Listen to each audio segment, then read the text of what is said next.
intro.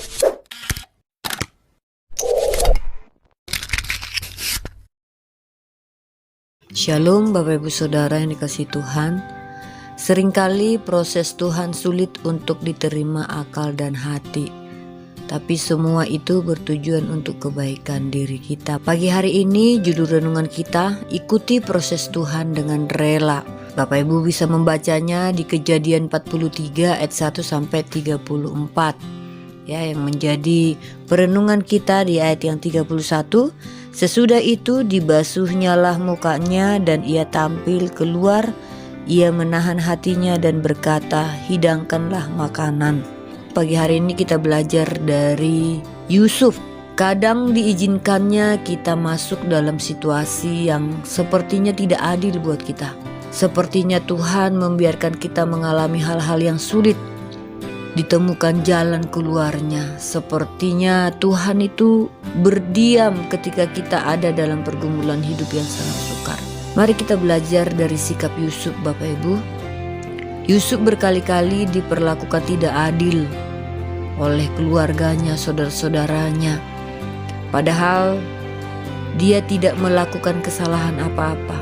Ketidakadilan yang dialaminya sampai harus membuatnya dijual, dijadikan budak, difitnah, bahkan harus dipenjara. Tapi apa yang membuat ia bisa bertahan? Ada 3 hal yang bisa kita pelajari Bapak Ibu. Yang pertama, sikap hatinya lurus di hadapan Tuhan.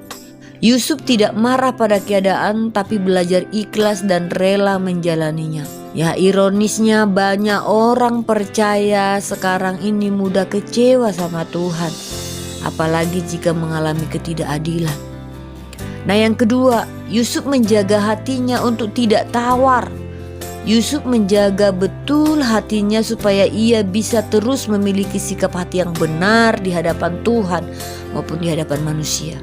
Nah, yang ketiga, Yusuf tidak pendendam Bapak Ibu. Ada puluhan alasan untuk Yusuf menjadi pendendam, tapi Yusuf memilih untuk mengampuni. Bapak Ibu Saudara yang dikasihi Tuhan, sudahkah kita mengalami sikap hati yang benar di hadapan Tuhan di saat menghadapi proses Tuhan? Apakah ada kerelaan dan keikhlasan untuk menjalani kondisi yang sepertinya tidak adil tanpa harus kecewa kepada Tuhan?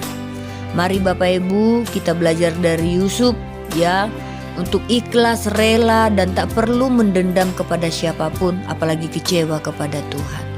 Kadang Tuhan izinkan ketika ketidakadilan terjadi dalam hidup kita supaya kita sungguh-sungguh bisa melihat pembelaan Tuhan dalam kehidupan kita. Puji nama Tuhan. Tuhan Yesus memberkati kita semua Bapak Ibu. Amin.